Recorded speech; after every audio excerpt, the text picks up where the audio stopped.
Welcome to Levels of Connection, where we discuss how human connections work and why they're so important.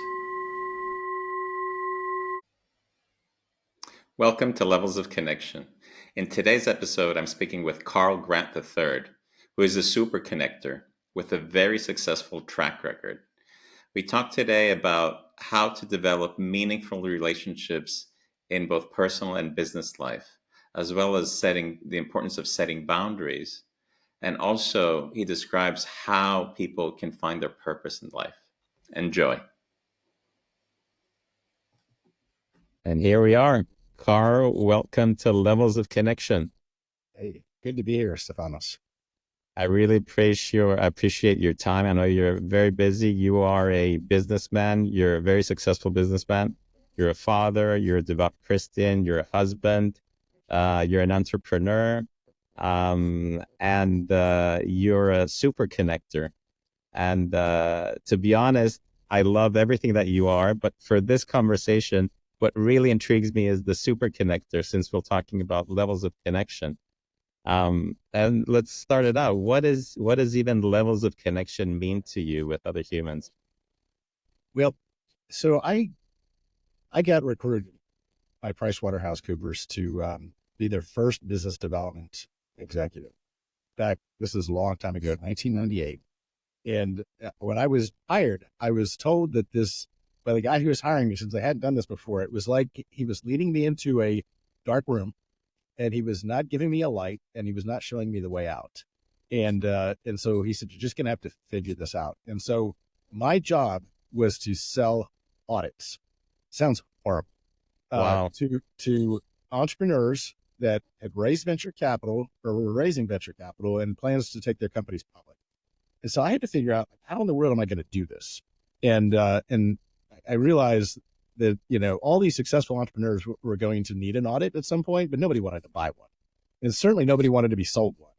And so the first thing I did was I went around to each of the auditors, and I asked them about their practice, what they did, and who they did it for. And what I started to see a theme that we audited some of the largest companies in the world and most of the venture capital firms.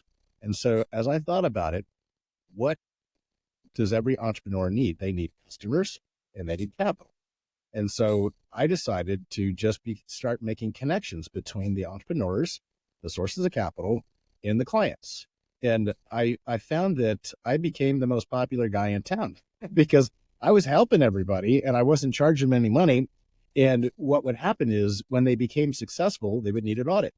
And since we had developed the relationship, introducing them to an auditor was really easy. So that was really my real hardcore beginning in connecting. And so I had a background doing some economic development where I had developed relationships with investors. And so I had that as a backdrop, but this is where I really started to make the connections. And then I did a couple of entrepreneurial ventures in between, but I went back to a professional services firm after those entrepreneurial ventures didn't work out. It was a rough economic time. And I was part of Cooley, an international. And so when I joined, the firm had 310 million in revenue. When I left the firm, it had over 2 billion in annual revenue. And what I did was I did what I did at PricewaterhouseCoopers, but I did it in a law firm, and I had a 17-person team doing those connections. And so, we don't take full credit for, all of that revenue, but we certainly played a part in developing that revenue. And it was all through making connections. And so I think it's really important that the connection is wanted, right? So you have to make sure if you're going to send a company to an investor, you got to make sure it meets the investment criteria. You have to make sure that it's something that the investor wants to see. So, double opt-in is something that I practice. Would you like an introduction to this company? And sometimes they say no, which is fine. You thank them for taking a look. But when they say yes, you're a hero to the entrepreneur, and you're appreciated by the investor. And in the same way with customers, if you have a company solving a need, and I just made it a practice of doing this. So when I meet someone, I don't ask them to do something for me. I when I meet somebody who starts doing the same thing I do but better than me, I know I've met a great person. Yeah, yes, because I've met people who are better at my game than me. But I try to be helpful. I try to think about who I know or what I know that is going to be helpful to the other person, and Mhm. then I like the Bible says, I do unto others as I would have want to have Yeah. be done unto me, and it works. And in order to have that mindset, you invest the time and the effort and the curiosity to learn more about the other person that you have across the table from you. Yeah, I that's a very helpful thing to do. There's a book called How to Win Friends and Influence People, written by Dale Carnegie. That Hmm. really is if there were a Bible for human relations, that's it. I was doing a lot of that stuff in the book that he describes before I read the book, but when I read the book, it really helped to cement why these things are important. And so I haven't just read that book once. I've read it a couple times, two or three times, and it's and I've listened to it too. I mean, it's just good to remind yourself that the other person, they care about themselves, Hmm. and their name is precious to them. And so when I got on this video meeting with you, I asked you how to pronounce your name, right? And Hmm. I Hmm. didn't say it right, but I It's tried. all good. Yeah. I haven't been to Cyprus, so I don't quite have the pronunciation down. But like knowing somebody's name is important, and I struggle with names because when you truly become a super connector and you build a massive network of people, um, remembering names and faces is hard. We had an event last night where we didn't have name tags, and I Wow, feel that's like a I'm challenge. walking into a room naked, because oh no, I know these people, but I don't, I can't, do the name recall right away. When did you have this? There's a moment of understanding that being in service instead of being looking at the sale was the way to go for you. When was this understand? When did you understand this? I think a lot of it has to do with my faith, the influence of my faith on my business career, because unlike you, I wasn't raised a Christian, or a Greek Orthodox, or Hmm. whatever brand you may identify with. I, I, I came to faith later in life. I was 24 and I was in graduate school, and, it hit me like a lightning bolt, that this was missing from my life. And so, I came to faith and came to Christ, and I started reading the Bible for the first time. And I started to understand that I wasn't the center of the universe, right? Hmm. And that you are to esteem others more highly than yourself. We talked about the golden rule, do unto others as you would have done unto Yeah. you. And I started to try to figure out, like, how does this newfound faith and this new ideology of mine fit within a business context? And so when I got out into the business community, I really tried to think about, what does it look like to be a Christian in the business community? How do you act this out in practicality? Right? It's one thing to Hmm. have faith, and like we talked earlier, to meditate and to be good to your family. I mean, those are all Yeah. important things, but what about doing business? Like, how, is it still dog eat dog? Am I still gonna, try to step over the next guy to get to the top? I mean, no, I mean, that's not what it says. It says, he who wishes to be first must be last and servant of all. There were some really radical teachings in the Bible, and I had to figure out, what does that look like? And so I started to try to practice it. Stefanos, I'm not going to tell you I'm perfect at it. I'm Hmm. not. I make mistakes. You know, I'm not perfect, but I try. Well, and it's interesting that you're saying marrying the faith and business. The sort of the classical approach is to keep them as far apart as possible, and you seem to have integrated this, and it's served you well. Your career, you've had an illustrious career, and you're still having, and you will continue to have a lot of success. So the talking about connections and levels of connection, one level of connection is the connections that we have on LinkedIn, for example, and you have 18,000 followers and connections on LinkedIn. Talk to us a little bit about that and how you view that. Well, I there's a lot of LinkedIn invitations I get that I don't accept because I don't know them. And Mhm.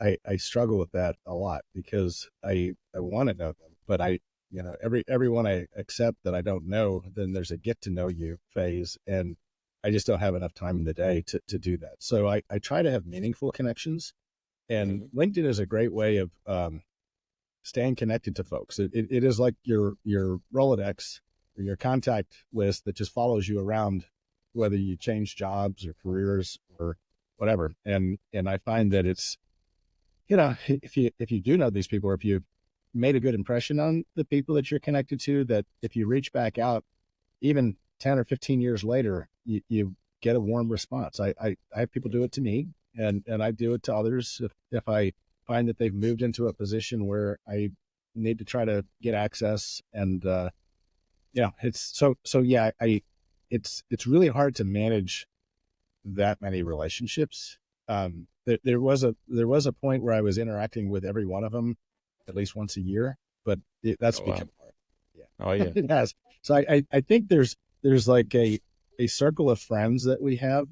I have a handful or a couple handfuls of, well, like, close friends, Hmm. friends that I will do stuff with on the weekends, and and Yeah. and just hang out with for no purpose, right? Just because we're friends. Um, there's those, and then I have my kind of business friendships, right? People that I like in the business community. I actually have a training module where I break this down in kind of a more Okay. elegant way that I'm doing right now, but I'm kind of Well, you're an author as well, so I want to talk more about, talk to us a little bit more about your what you're writing about. I'm happy to do that. But I guess I'm not going to do a deep dive on levels of connection, but if No, you want to it's good to circle give back. us your overview and how you manage your life and how you view your different levels of connection. Well, so with respect to the book, it's interesting. I when I at first started writing, and I thought Mhm. I knew I needed to do it. I thought I was going to do it, the book on how to do what I've done in professional services business development, because I kind of created a space, right? There weren't people like me running around in the services business when I started out in the 90s. Mhm. Now every firm has it. It's hard to believe. Like, all the big four have people like me. A lot of the law firms have them. Investment banks have them. Mhm.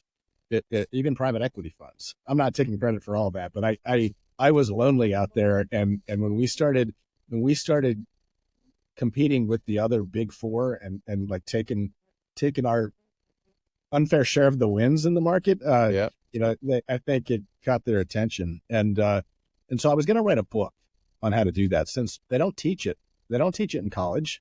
And I learned that when I went to speak in my alma mater. And it's funny, I didn't know I was speaking. I thought I was just going to say hi to the classroom and answer a few questions. And And they handed you the mic. yeah, they did for an hour and 15 minutes. And I was, for a minute, a little panicked, because I'm like, holy cow, what am I going to do here? And so I just started talking about what I do.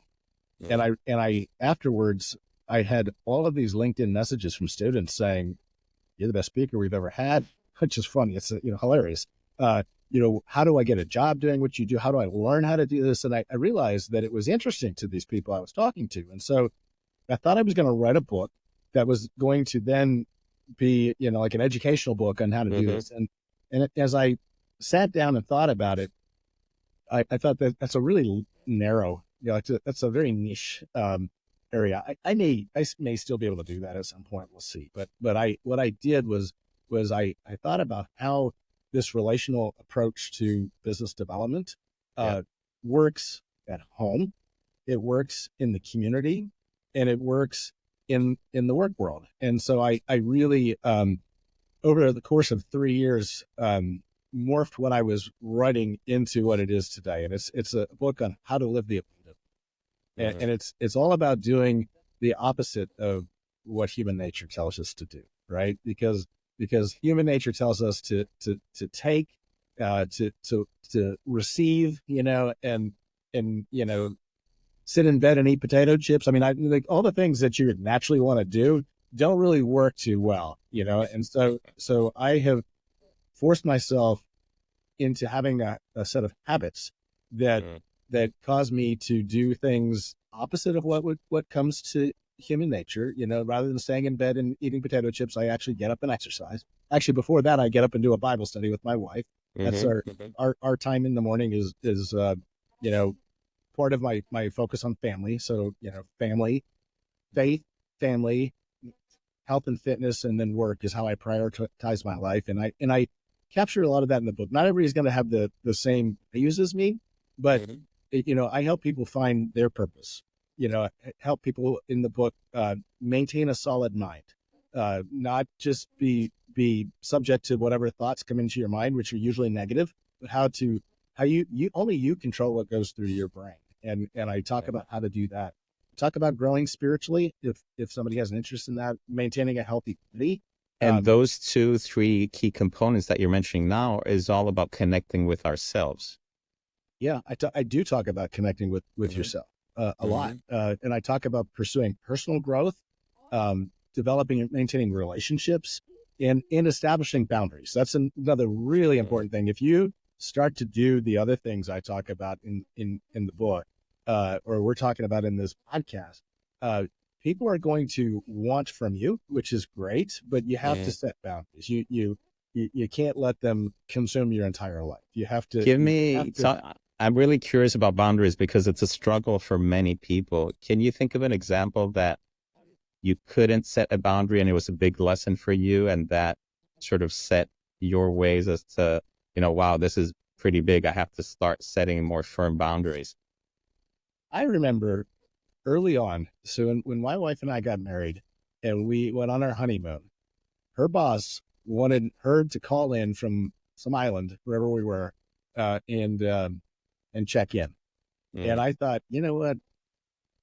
He's crossed a boundary. I mean, that was like my first, wow, it like ruined part of the honeymoon because she had that hanging over her head. And yeah. I watched my dad modeled this very well for me growing up. He had two rules that they could only call him like if his boss died, or like they were major things, right? Like Yeah. and when somebody called him on vacation and violated his rules, he was upset, and he would tell him, this is Mm, not a reason to bother me when I'm on vacation. So and my dad was very successful in what he did, and I thought if he can be as successful as he is and set that kind of boundary, then I could do the same thing for myself. and mm, and so I did. I mean, I managed to work. And granted, if you're an attorney in a law firm, this doesn't apply to you, perhaps, unless you really set it up well, right? It's funny because I supported some partners who did really well and made an extraordinary amount of money, and they would tell me, what you don't understand is that we're taking this money to not have a life. He said, really, there are no boundaries. Our clients call us all the time, no matter mm, where we are, what we're doing, and so I was happy to do the kind of job that I had, because doing business development, you weren't expected to be 24/7, 365. And mm, so I would carve out my weekends. I would carve out my vacations. And for 20 years, I had a good life. I mean, I had boundaries. I never missed a birthday for my kids. I have 5 kids. I never missed a game. I was there and present for their entire childhood.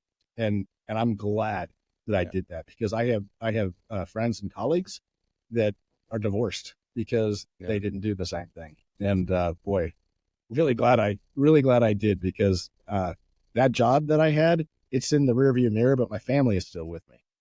And also you did quite well financially as well. So you combined everything together. But Yeah, I did okay. and you started talking about how to create a habit of connecting, and you started from within, from paraphrasing. So you're starting from within, connecting to your faith, to yourself, to your family. Take us a bit. How do people create a habit of successful connecting? Well, I think you have to learn that what I'm saying, so this is so that doesn't come naturally to everyone, right? It's the opposite what I do is the opposite of what a commission salesperson does, right? If a commission salesperson's got to make so many calls in a day and they've got to close, I've had jobs like that. I know what that's like.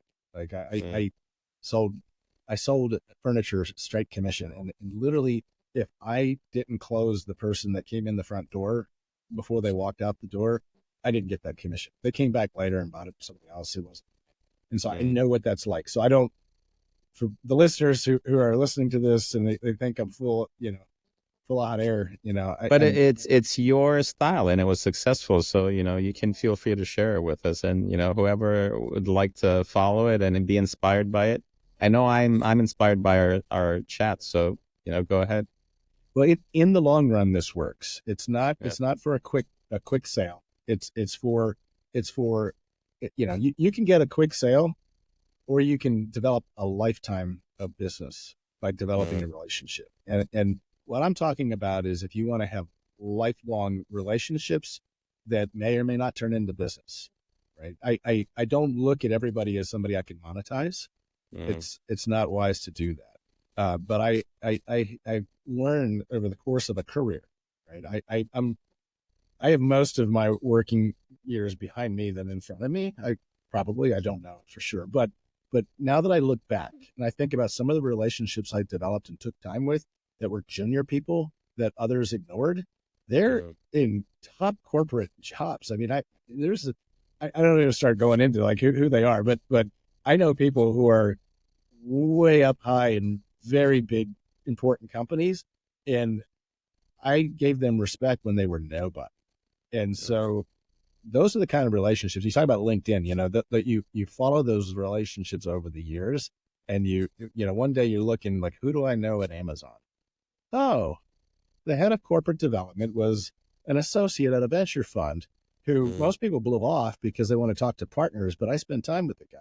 I don't bug him. I'm not in his inbox all the time. He knows who I am, right? And there's many of those out there that I've cultivated relationships with, and it's kind of cool when you log in and you realize that you're friends with these folks. I had a guy come to my event that we hosted last night, and he's a guy, very unassuming guy. You would never know. He was a guy I befriended in 1999 when he had a startup.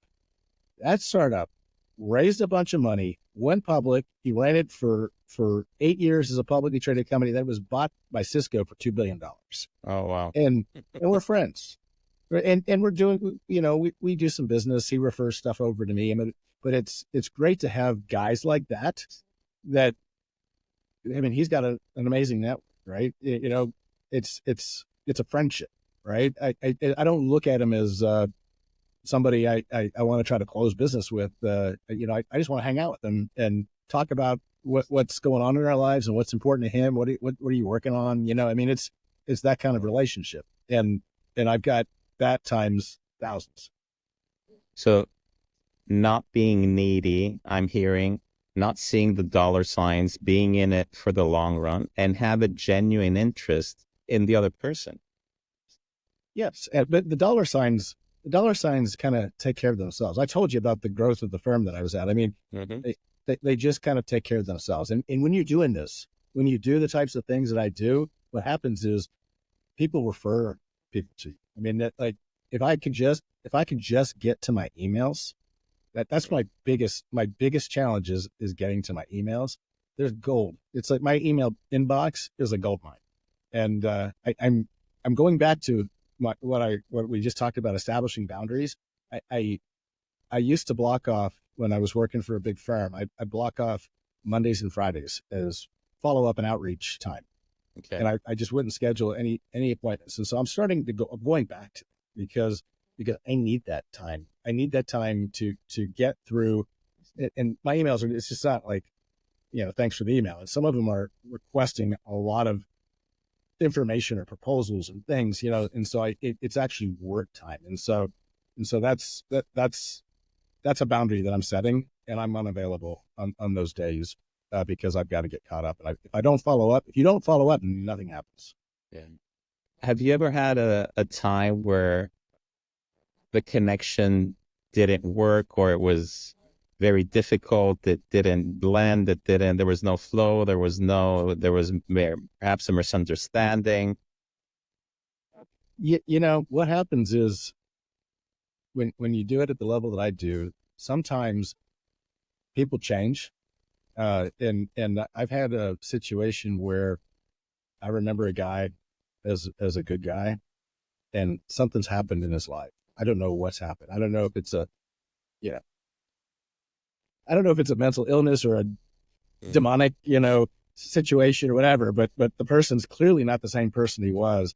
And you make a connection, a good, heartfelt connection, and you get negative feedback, and you realize, wow, this person has changed, right? And I've had a few people in my network over the course of their life, they're not doing as well today as they were back when I knew them. And so, yeah, you gotta be careful with that. And sometimes you need to disconnect with those people when it happens. So the other thing that I face the challenge of is when you when you have a network the size of mine, you start to have several people with the same name, and that Okay. can be a Yeah. challenge, right? Because I've reached out to the wrong person, and it's I don't know what else you can do. I've seen people try to develop technology around this. I think if one day they have like the AI that can pull up, do facial recognition Hmm. and give you the backdrop of the person you're talking to, and like catch you up with their life, because I will go 10 years without talking to somebody and then I'll see them. And it's hard because a lot of times the guys have lost their hair, or, they've There you gained go. There you pounds. Right? You just, go. it's hard to even recognize, but for some reason, the facial recognition stuff works, Yeah. so I'll be the first one to use I'll it. take you back a bit now. How were you as a, 8, 10-year-old kid at connecting with others, relating to others? I was a self-centered kid. I told you I really started to do that metamorphosis at the age of 24.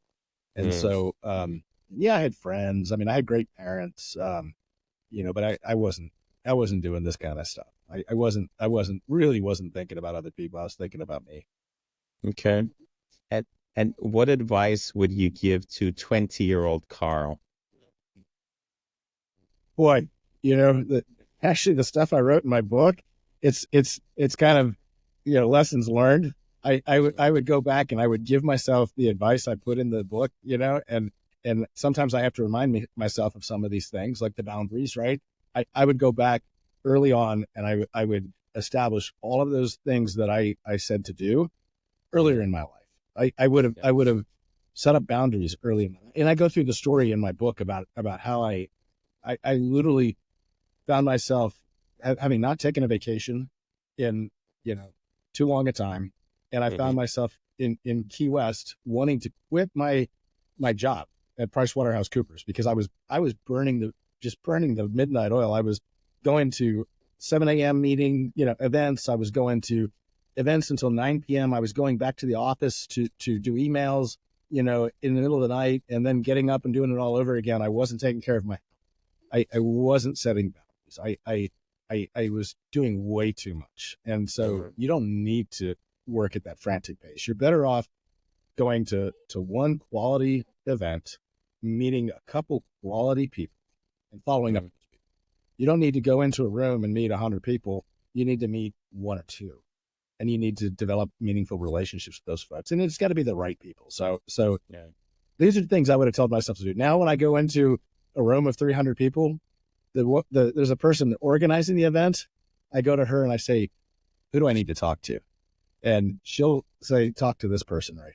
And I spent the whole night talking to that person and one other person, and I'm Mhm. and I'm in communication with them, following up, and that's the way to do this. It's not, let me get your business card, let me shake your hand and then move on to the next person, looking over the person's shoulder while you're talking to the person. That's not how you do it. You lock in with one person, you find out all about that person, figure out how you can help that person, and then have meaningful follow up. Thank you for that. And for the people that are listening right now, if there would be one thing that you would advise them to do, even an hour after they finish this episode, what would it be around connecting? Think about being a giver, not a taker. Just have that in mind as you go out. I'm going to give, Mm. going to take. And it's amazing at what it does. I have a friend who has that approach. She works for and they do other things. They do investment banking and providing accounts. And she has this approach to doing business. And I managed to do a couple things for her that made her look really good in front of her boss. Mm. New prospective client, and you know, it's just amazing how, you know, what it does to the other person usually is it makes them want to reciprocate. And so now I'm getting, you know, and I wasn't doing it for the reciprocation, but I'm getting it. I mean, it's just, you know, she's setting up tours of major companies with the executives of the company. She's, you know, trying to do whatever she can to help me, which is wonderful. I mean, you know, that's great that she's doing it, but that's what happens when you do this kind of stuff. When you give, most people will want to reciprocate. Not all. There's always going to be the one or two bad eggs out there, but look, I could count them on two fingers that I've you know come across. The vast majority of people will want to reciprocate in some form. You may not get business with their company. You may get business with their next company.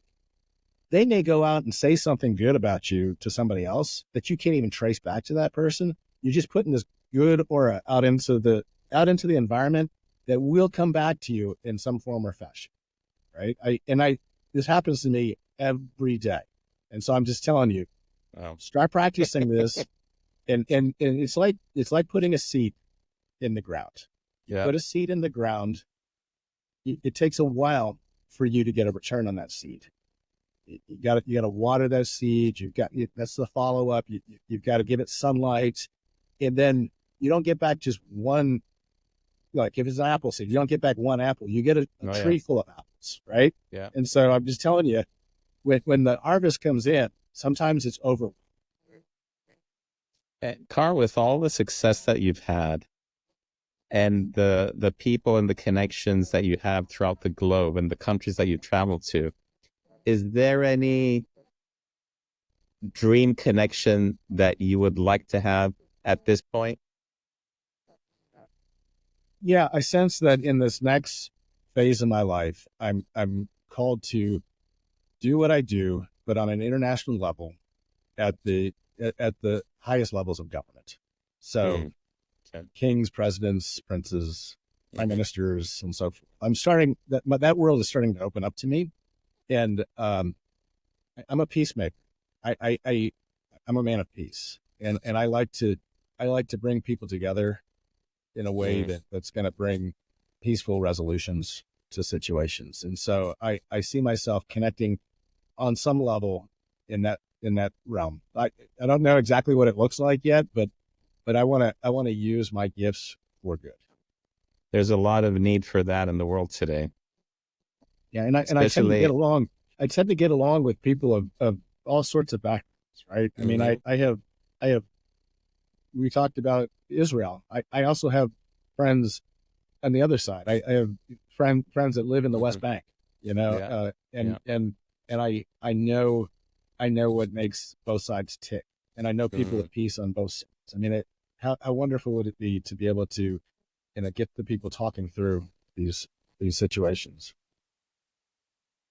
Carl, it's been a amazing insights. Thank you for your time and for your energy and, you know, all the positive aura and energy that you bring. I really enjoyed our conversation. From your side and having, because I know you give a lot of interviews, you have so many meaningful connections around the globe. What was this half an hour chat? What did it do for you, if anything? It helped me reflect, Stefanos. It helped me reflect upon what I do and kind of the meaningfulness of it, and it helped me share some of this with folks that might not otherwise hear it, and I think it allowed me to bless somebody out there. Somebody's going to hear this and it's going to change their life. Yeah. And inevitably, I'll probably get a message, on LinkedIn or something where somebody will say, thanks for what you said. I took it to heart. I've gotten those in the past, and it feels Excellent. really good. Yeah. And we're going to be putting this on YouTube, on Spotify, on Instagram, and on LinkedIn, several shorts. So I really appreciate that time. Any last thoughts before we close? If you hear this and you want to be in touch, just if you reach out to me, the third on my name is key. I'm Carl.Grant.III on Instagram and Carl Grant the third on LinkedIn. If you send me a note, not just a cold message, if you send me a note saying, "Hey, I heard you on this Levels of Connection podcast," I will connect with you and I will respond.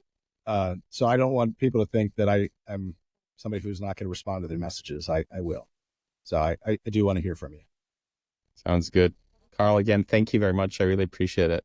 You bet. Thank you. And you have an open invitation to Cyprus. So whenever you're in the area, pop over.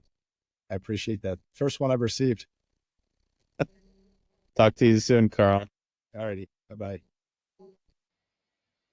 Thank you for watching today's episode with Carl Grant, and thank you for your continuous support to this channel. Go ahead and provide your comments and share with us what you found useful from today. See you soon.